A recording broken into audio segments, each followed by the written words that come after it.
कुम्मनदास जी भगवान के परम भक्त हुए। श्री कुम्मनदास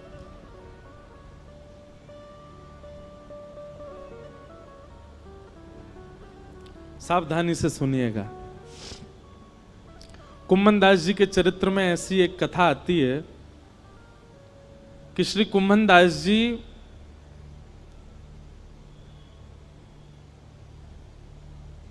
बहुत अकिंचन थे।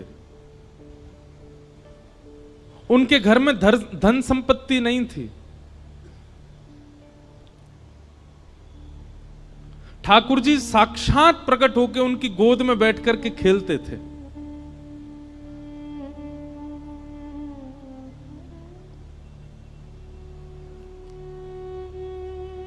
एक दिन ठाकुर जी उनकी गोद में बैठे थे और श्री कुम्मनदास जी तिलक लगा रहे थे।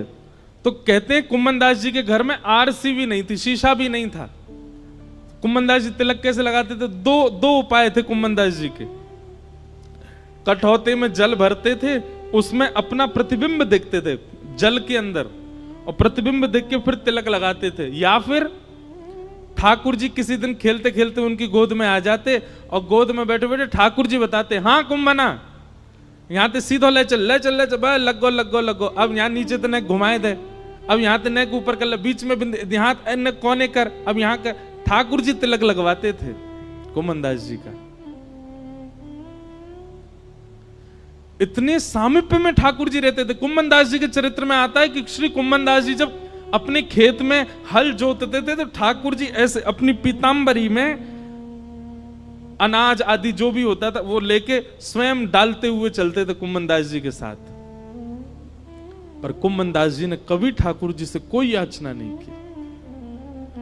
एक दिन की बात है, कुम्मनदास जी अपने खेत में हल जोत रहे थे, ठाकुर जी पीछे ऐसे उड़ाते हुए चल रहे थे सब बीजों को।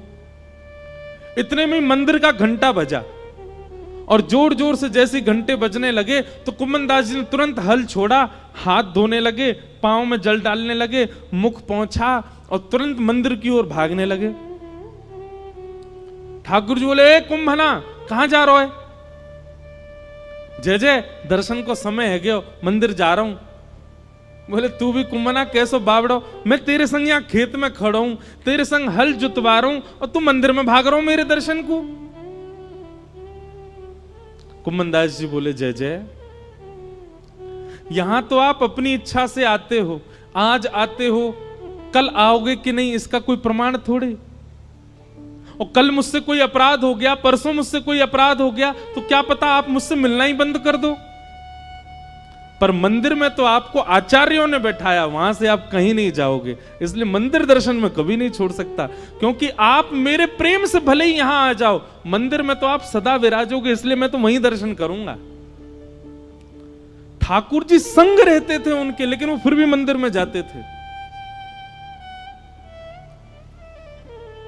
कभी ठाकुर जी से याचना नहीं करी कि मेरे परिवार को नेक समृद्ध बना दो, मेरे घर पे नेक व्यवस्था करवा दो, कभी नहीं। क्योंकि बंधुओं, कल एक व्यक्ति मिलने आए, वो मुझसे बोले कि हम ठाकुर जी से बोल के कुछ नहीं मांगते पर मन में तो चलता रहता है। आपने मना किया कथा में कि ठाकुर जी से कुछ मत मांगो, तो हम बोलते नहीं है पर मन में तो आता है। इसका मतलब कहां है? इसका मतलब यही है कि भक्ति में अभी कहीं चूक हो रही है। वास्तविकता बताएं बंधुओं, भक्ति तीव्र, भक्ति श्रेष्ठ तब जानिए कि ठाकुर जी सामने आए, ठाकुर जी को देखते भूल गए क्या मांगना था, विस्मृति हो गई। अपने गुरु के सामने सोच करके तो बहुत गए थे कि ये पूछेंगे, ये कहेंगे, पर गुरु के सामने जाते ही सब विस्मृति हो जाए, समझना आपकी भक्ति प्रबल है।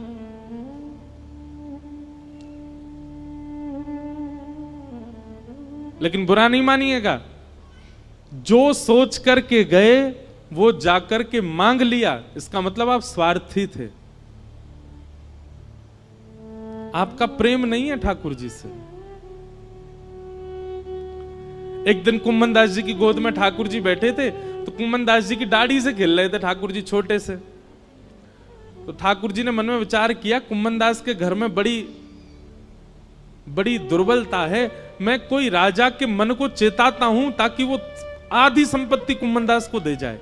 सो ठाकुर जी एक बड़े बादशाह, एक बड़े राजा के स्वप्न में गए, और स्वप्न में जाकर के ठाकुर जी ने आज्ञा कर दी, बोले तेरी मनवांछित इच्छा जो तू चाह रहा है, तेरे महल में ये काम हो जाए, तेरी पत्नी के एक बालक हो जाए, सब पूर्ण हो जाएगा, लेकिन उसके लिए तुझको एक काम करना पड़ेगा। राजा बोला क्या करूं?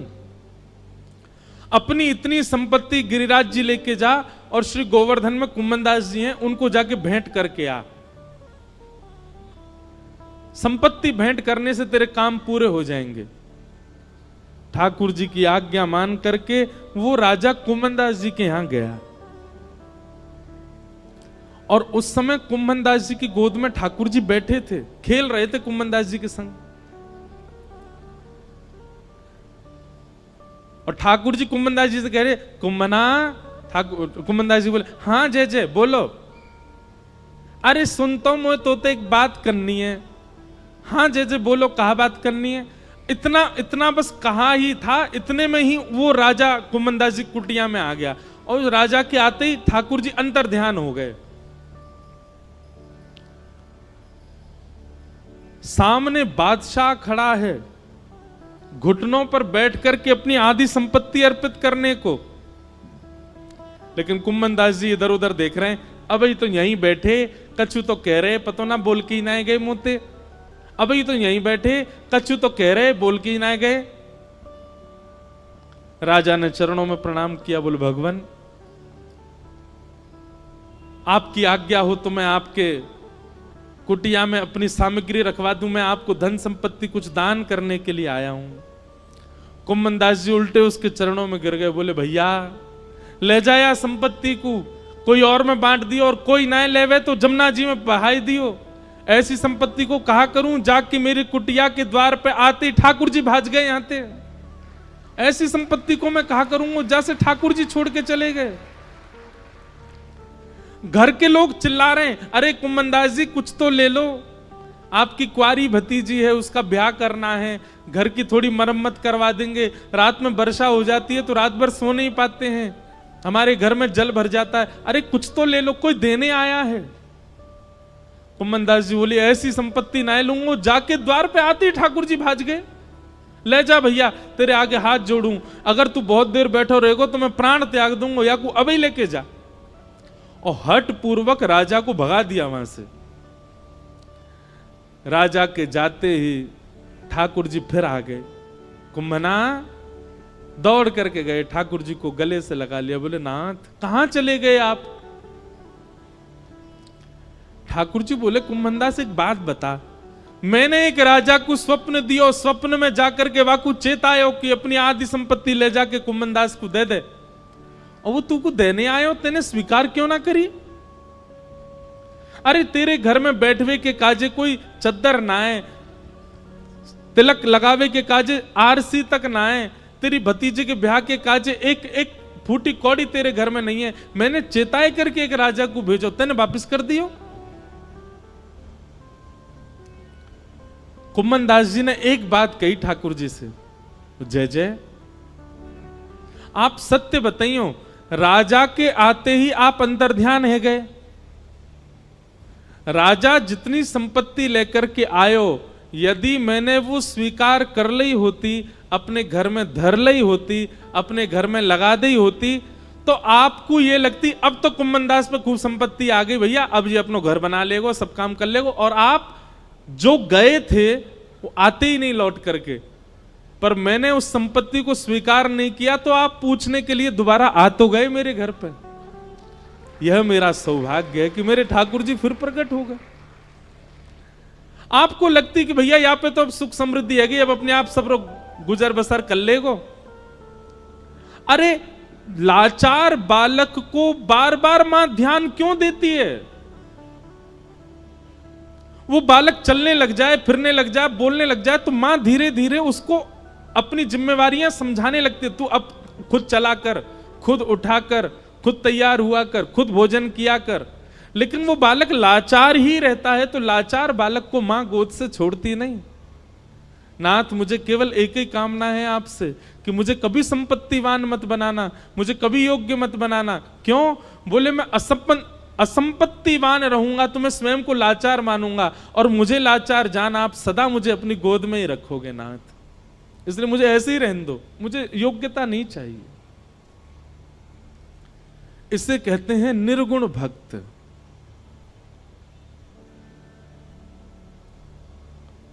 जो कोई कामना नहीं करते ठाकुर जी से,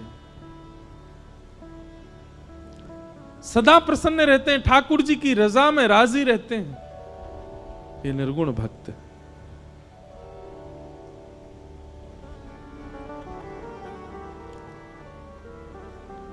और भगवान इतना ही नहीं कह रहे हैं निर्गुण भक्त के लिए, भगवान कह रहे हैं सालोक्य साष्टि सामिप्य सारूप्यैकत्वमप्युतम् दीयमानं न गृह्णन्ति बिना मत्सेवनं जना।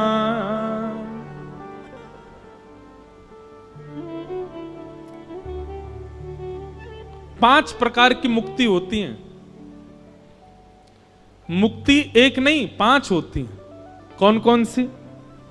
सालोक्य, साष्टि, सामिप्य, सारूप्य और एकत्वम, ये पांच मुक्ति हैं। बहुत ध्यान से सुनना। पहले तो मुक्ति मिलना ही बहुत कठिन है, और उन मुक्तियों में भी ये पांच श्रेणियां हैं। सबसे पहली श्रेणी का नाम है सालोक्य। बहुत ध्यानपूर्वक सुनो, सब लोग देखो। सालोक्य मुक्ति किसको कहते हैं? भगवान के वैकुंठ लोक की प्राप्ति हो जाना, इसको सालोक्य मुक्ति कहते हैं, लोक की प्राप्ति।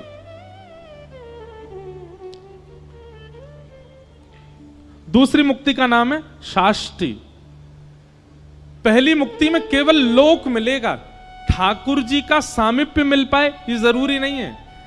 इसलिए दूसरी मुक्ति साष्टि में क्या विशेषता है कि आपको लोक भी मिलेगा और रोज का एक पास भी मिलेगा। क्यों? रोज दर्शन कर सकते हो ठाकुर जी के। पहली मुक्ति में केवल लोक मिलेगा, दर्शन तो कभी 6-7 महीना में कभी हो जाए तो बात अलग है, पर दूसरी साष्टि मुक्ति में आपको नित्य का एक अनुमति मिलेगी कि आप उस अनुमति में एक सभा में बैठ सकते हो जहां ठाकुर जी के दर्शन होंगे।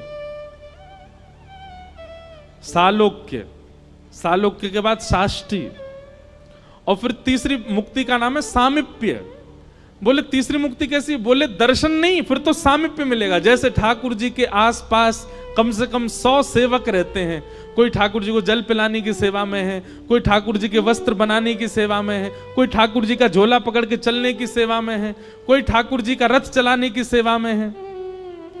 उन सेवा में नित्य ठाकुर जी आपके थोड़े समीप रहेंगे, ये सामीप्य मुक्ति। तो सालोक्य, साष्टि, सामीप्य, और फिर चौथी मुक्ति बताइए सारूप्य। सारूप्य मुक्ति कैसी है? बोले ठाकुर जी जैसे ही आप भी चतुर्भुज हो जाओगे, ठाकुर जी जैसा ही रूप मिल जाएगा आपको। और कभी कभी ठाकुर जी को जब किसी से नहीं मिलना होगा तो आपको ही बोल, तू बैठ जा भैया, तू ही ठाकुर जी बन के बैठ जा, सबन को दर्शन दे दे। मतलब एक मित्रता जैसी ठाकुर जी से हो जाएगी, सारूप्य। एक कथा याद आई हमको, ध्यान से सुनना।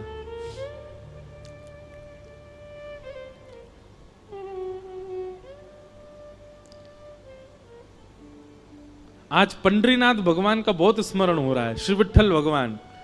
हमारे पूज्य नाना जी कहते थे कि बिना किसी प्रयोजन के किसी की स्मृति कथा में बार बार रहने लग जाए तो लाला यूं ही समझियो वो कथा में आए हैं, वो कथा में बैठे हैं।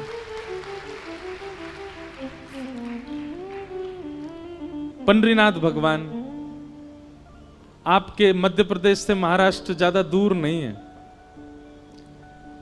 हमारे मंडीदीप वाले तो अभी मेरी पंढरपुर में कथा थी तो आए भी थे, आप लोग भी जाना एक बार। अद्भुत ठाकुर जी हैं पंढरपुर में, ऐसे खड़े हैं कमर पर हाथ रख के, श्री विठ्ठल भगवान। तो नामदेव जी रोज अपनी मां के साथ जाते थे दर्शन करने। बहुत ध्यान से सुनना। नामदेव जी रोज ठाकुर जी से कहते, ठाकुर जी हम भोग बना के मंदिर लाते हैं, आपको पवाते हैं, कभी ऐसा अनुग्रह करो ना कि आप घर आके ही पाओ हमारे। वहीं माँ गरम गरम चूल्हे पर रोटी बनाएगी, आप थाली पे बैठना, मैं आपको परोसा करूंगा, मेरे घर पे आके आप प्रसाद पाओगे, बड़ी कृपा होगी। रोज नामदेव जी कहते हमारे घर कब आओगे, हमारे घर कब आओगे। एक दिन ठाकुर जी सामने खड़े खड़े नामदेव जी से बोले, नामदेव तू भी ऐसी बात करता है, मैं तेरे घर आ जाऊंगा। 24 घंटा विठ्ठल भगवान 2-3 घंटे से ज्यादा रात्रि में बंद नहीं होता मंदिर। 10-11 बजे शयन होते हैं ठाकुर जी के, 3 बजे फिर खुल जाते हैं मंदिर।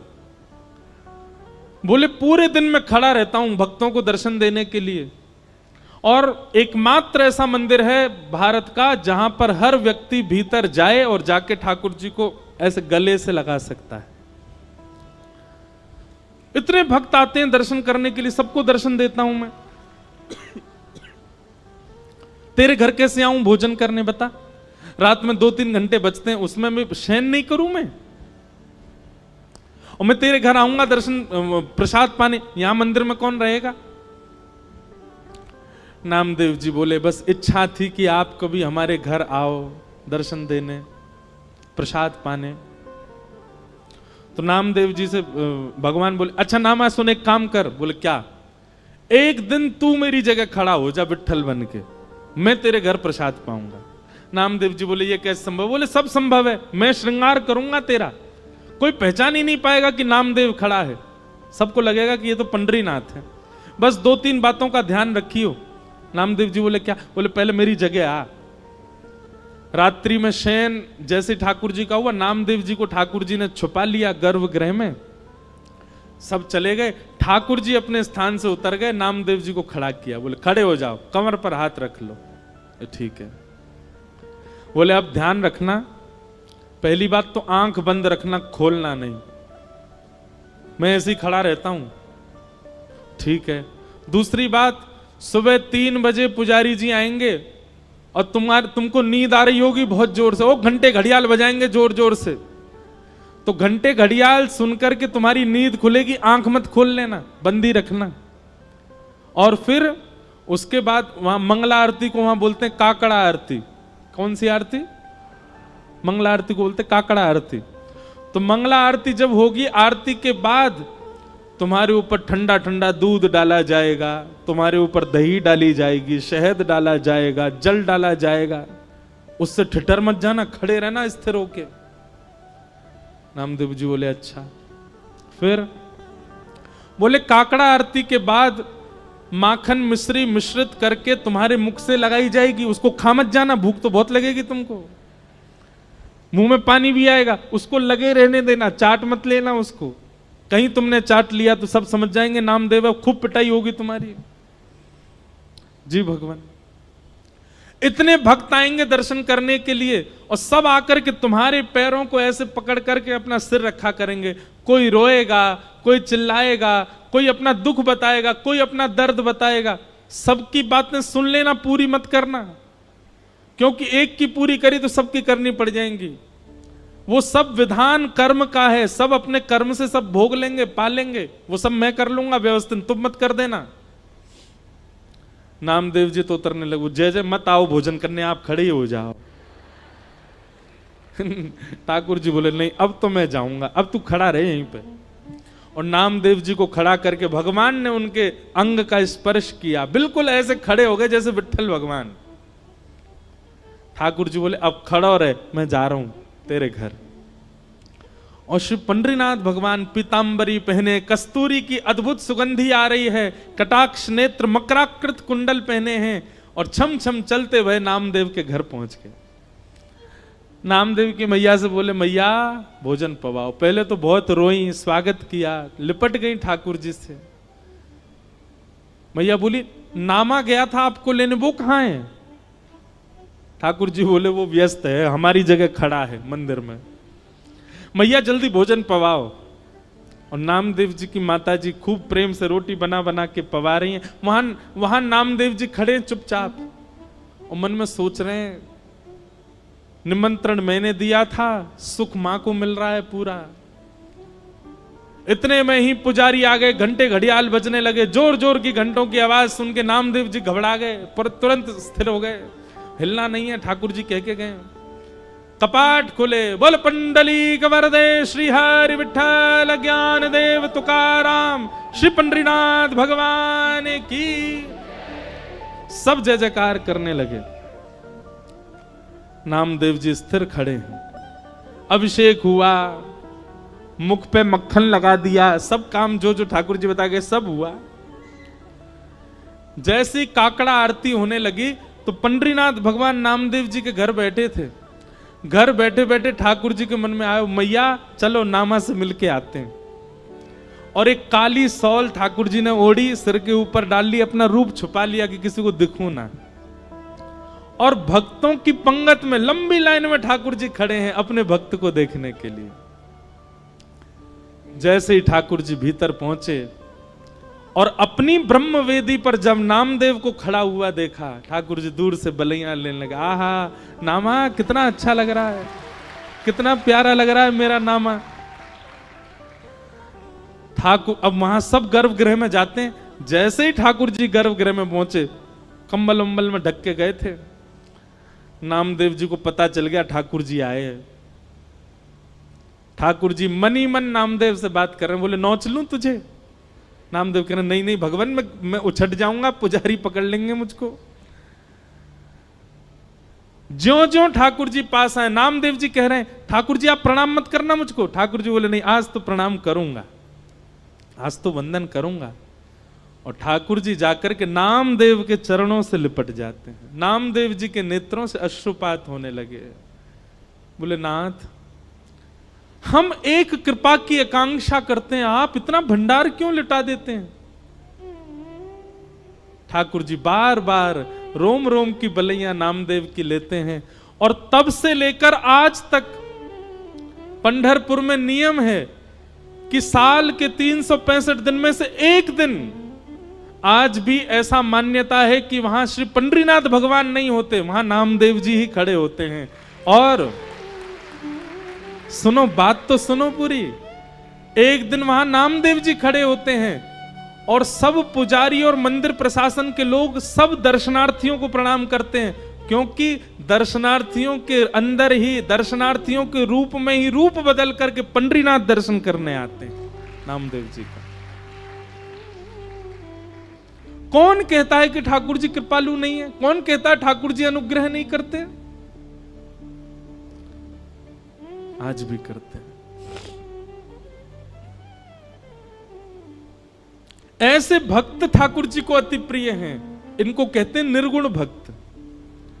आप कहेंगे नामदेव जी ने ऐसी क्या निर्गुणता थी? सुनिए, आज भी आप जाएंगे पंढरपुर में तो पंढरपुर का जो मुख्य द्वार है पंडरीनाथ भगवान का, वहां आप जाकर के देखेंगे तो श्री नामदेव जी महाराज की समाधि पता है कहां है?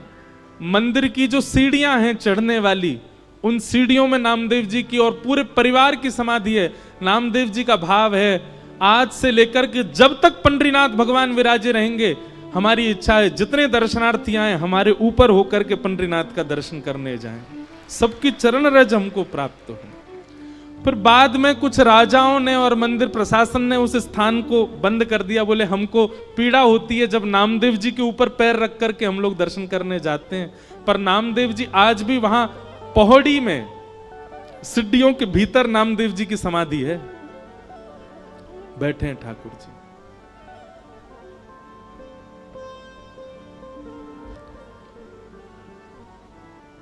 नामदेव जी कीर्तन कर रहे थे और उनके कीर्तन में हजारों वैष्णव नृत्य कर रहे थे। उस कीर्तन की ध्वनि जब पंढरपुर में पंडरीनाथ भगवान को सुनाई दी तो अपनी ब्रह्म वेदी पर खड़े हुए भगवान रुक्मणी जी से कहने लगे, रुक्मणी मैं जाऊं कीर्तन में, मेरा मन नहीं लग रहा, मुझे बहुत अच्छा नामदेव की बहुत याद आ रही है। रुक्मणी जी बोली आप चले गए तो पूरे पूरे कीर्तन को भंग कर दोगे। भगवान बोले क्यों? बोले आपको देख करके सब कीर्तन में मदमस्त हैं, सब छोड़ देंगे, आपको देखने लग जाएंगे। ठाकुर जी बोले मैं रूप बदल के चला जाऊंगा, मैं पीछे जाके खड़ा हो जाऊंगा, मैं किसी के सामने नहीं जाऊंगा, पर मुझे कीर्तन सुनने जाने दो। रुक्मणी जी बोली अच्छा ठीक है जाओ। ठाकुर जी रूप छुपा करके कीर्तन में पहुंचे। नामदेव जी आनंद में भर करके कीर्तन कर रहे थे और नामदेव जी के कीर्तन को सुनते सुनते सुनते ठाकुर जी इतने मंत्रमुग्ध हो गए कि भूल गए कि मुझे खुद को छुपाना है। वस्त्र हट गए, ठाकुर जी का रूप प्रकट हो गया। सब वैष्णव ठाकुर जी को देखने लगे। ठाकुर जी उछल उछल करके नृत्य करते करते करते करते बीच बीच पंडाल में आ गए और ऐसी जोर से घूम घूम करके नृत्य करने लगे। ठाकुर जी के आभूषण गिरने लगे। अरे कहां तक कहें, पीतांबरी तक उतरने लगी ठाकुर जी की, नामदेव जी का कीर्तन सुन के। इतना प्रेम करते हैं ठाकुर जी अपने वैष्णवों से। ऐसे भक्तों को क्या कहते हैं? निर्गुण भक्त। तो मैं निवेदन कर रहा था, निर्गुण भक्त ठाकुर जी को प्रिय क्यों है? सालोक्य, साष्टी, सामिप्य और चौथी भक्ति का नाम क्या बताया था? सारूप्य। अपना रूप प्रदान कर देते हैं ठाकुर जी। और पांचवी मुक्ति का नाम है एकत्वम। एकत्वम मतलब ठाकुर जी में ही विलीन हो जाते हैं, फिर वो सदा ठाकुर जी में रमे रहते हैं। लेकिन ठाकुर जी कहते हैं, मां मेरे निर्गुण भक्त तो इतने त्यागी होते हैं, इतने इतने इतने प्रेमी होते हैं कि मैं पांचों मुक्ति भी उनके सामने प्रस्तुत करता हूं तो दिए मान न ग्रहणंती। वो पांच मुक्ति भी नहीं मांगते, नहीं चाहिए। तो क्या चाहिए उनको? केवल अपने अपने अपने अंग वस्त्र को पसार करके मुझसे केवल एक ही बात कहते हैं, क्या? बोले, नाथ जन्म जन्म दीजो याहि ब्रज बसे वो, जन्म जन्म दीजो याहि ब्रज। हे नाथ, मैं हर बार जन्म लूं और हर बार जन्म लेकर के आपका दास ही बनूं, आपके ब्रज में जन्मूं। हर बार जन्म लेकर के आपका तिलक लगा के घूमा करूं, गले में कंठी माला पहनूं। हर बार जन्म लेकर के कथा सुना करूं और दोनों भुजा उठा करके उसमें नृत्य किया करूं। नाथ, देना है तो ऐसा वरदान दे दो कि मेरा हर बार जन्म हो और मैं हर बार आपका दास बना करूं। मां, वेद शास्त्र उपनिषद पुराण सब कहते हैं कि पुनर्जन्म ना लेना पड़े, ऐसे कर्म करो। पर मेरे निर्गुण भक्त कहते हैं कि नाथ, कृपा करके हमको पुनर्जन्म दे दो और फिर से आपके दास बन जाएं, ऐसी कृपा कर दो। आपको भजना हमारी संपत्ति है, आपको याद करना हमारी संपत्ति है। आपकी याद में रोना, बिलखना, आपकी कथा सुनना, इसमें हमको बहुत सुख मिलता है नाथ। अरे और किसी की क्या बात, पंचमुखी श्री हनुमान जी महाराज, यह भी निर्गुण भक्त हैं। जब प्रभु श्री राम अपनी लीला पूरी करके जाने लगे, हनुमान जी नहीं गए साकेत। राम जी से बोले, नाथ आपके साकेत में कथा होती है? राम जी बोले, जहां मैं प्रत्यक्ष बैठा हूं वहां मेरी कथा सुनने की क्या आवश्यकता है? हनुमान जी बोले, तो फिर आप जाइए साकेत, अयोध्या वालों को ले जाइए साकेत, अपने भक्तों को ले जाइए। मैं तो पृथ्वी पर ही रहूंगा और यहीं बैठा बैठा आपकी कथा सुना करूंगा। क्यों? हनुमान जी कहते हैं, संयोग में प्रेमी केवल नेत्रों को दिखाई देता है, लेकिन जब प्रेमी का वियोग होता है और प्रेमी की चर्चा सुनने जब हम कथा में जाते हैं तो नाथ रोम रोम को प्रेमी दिखाई देता है। हम तो रोम रोम से आपके होना चाहते हैं, केवल नेत्रों से नहीं।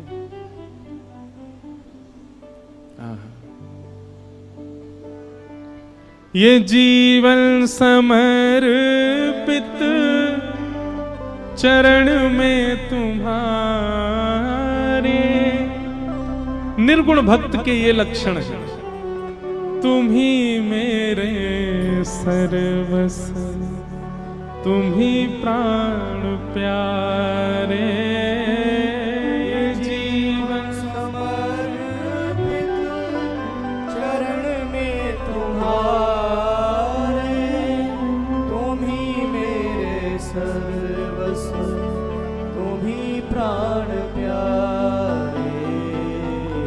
जहाँ ले चलोगे वहीं मैं चलूँगा, जहाँ ले चलोगे वहीं मैं चलूँगा। जहाँ ले चलोगे वहीं मैं चलूँगा। जहाँ ले चलोगे वहीं मैं चलूँगा। हे जहाँ नाथ रख दोगे, जहाँ नाथ रख दोगे, जहाँ नाथ रख दोगे, जहाँ नाथ रख दोगे, हो वहीं मैं रहूँगा।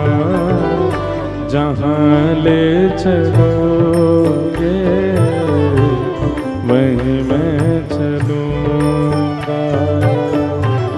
जहाँ ले चलोगे वहीं मैं चलूँगा। ओ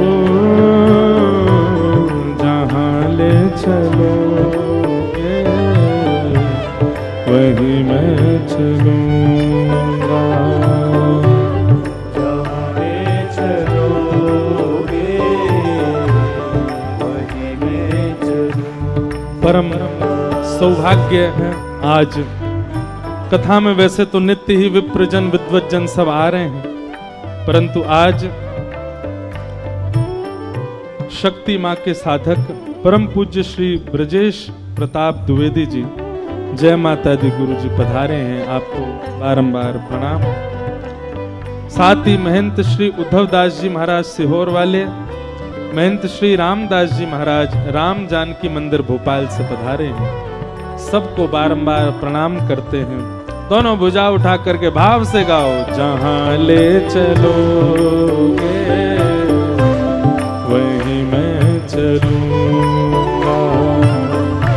जहाँ ले चलोगे वहीं मैं चलूँगा।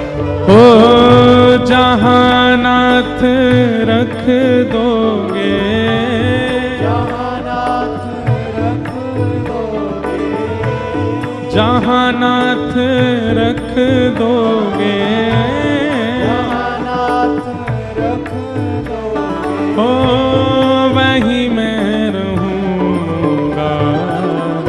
जहाँ ले चलोगे वहीं मैं चलूँगा।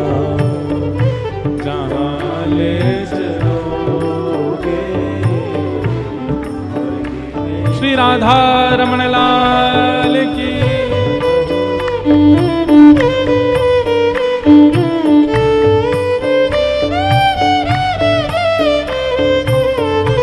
करताल बजा के गाओ।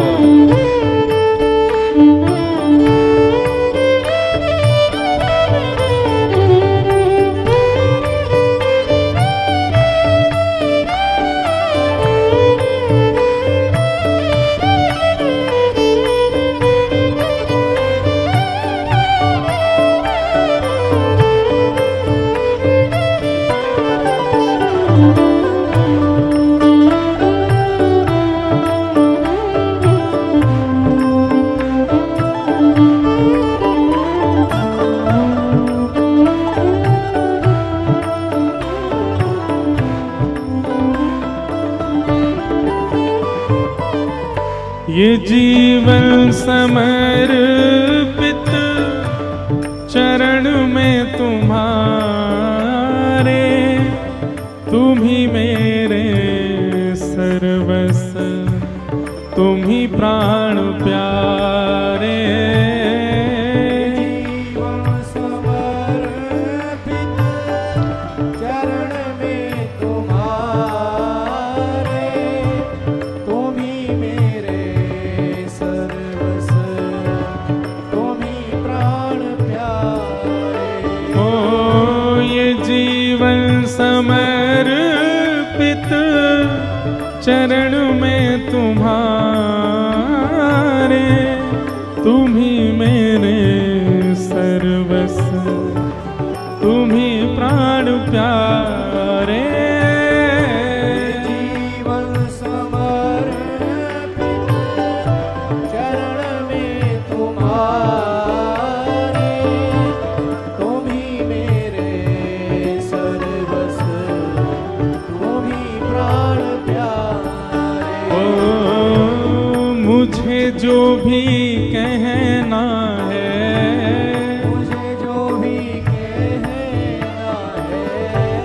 मुझे जो भी कहना है, मुझे जो भी कहना है, मैं तुमसे कहूँगा, जहाँ ले चलोगे वही मैं चलूँगा।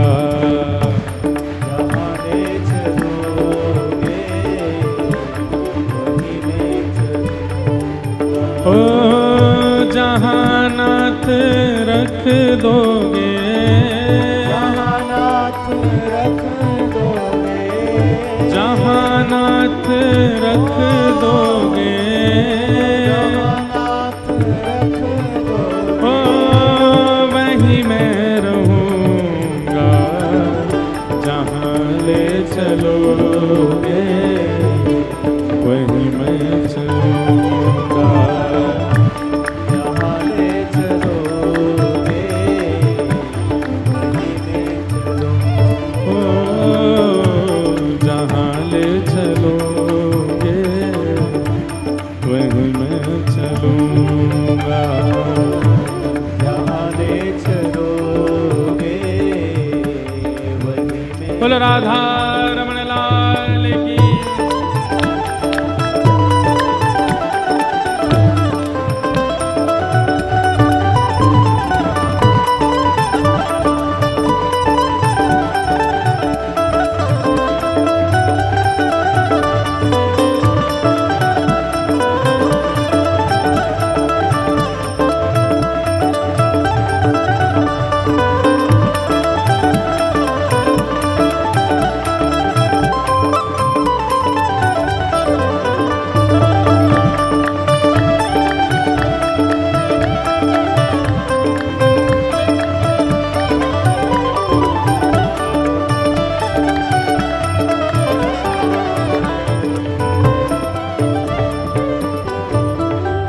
तुम्हारे ही दिल हैं ये रातें तुम्हारी, कृपा दृष्टि सब पर रहती तुम्हारी। ओ तुम्हारे ही दिल है ये रातें तुम्हारी, कृपा दृष्टि सब पर रहती तुम्हारी। ओ तुम्हारे ही दिल हैं ये रातें तुम्हारी, कृपा दृष्टि सब पर रहती तुम्हारी।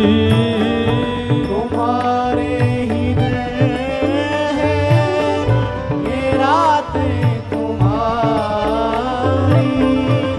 कृपा दृष्टि सब पर रहती तुम्हारी। ओ राधा रमण लाल मेरे, राधा रमण लाल मेरे, हाँ बांके बिहारी लाल मेरे, रमण बिहारी लाल मेरे, हाँ राधा वल्लभ लाल मेरे, राधा वल्लभ लाल मेरे, मैं तेरा ही रहूँगा, जहाँ ले चलोगे वहीं मैं चलूँगा। जहाँ ले चलोगे वहीं मैं चलूँगा। ओ जहाँ नाथ रख दोगे, जहाँ नाथ रख दोगे, हाँ जहाँ नाथ रख दोगे, जहाँ नाथ रख दोगे, ओ वहीं मैं रहूँगा, जहाँ ले चलोगे वहीं मैं चलूँगा। जहाँ ले चलोगे वहीं मैं चलूँगा। गोविंद बोलो हरि गोपाल बोलो, गोविंद बोलो हरि गोपाल बोलो गोविंद बोलो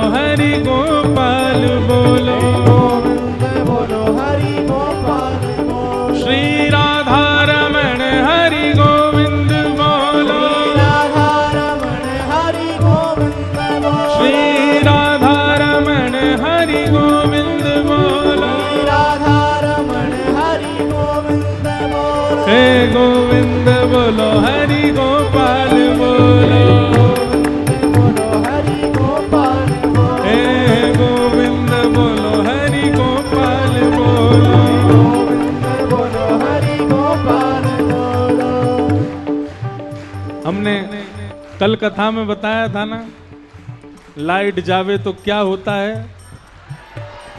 बोलो वृंदावन बिहारी लाल की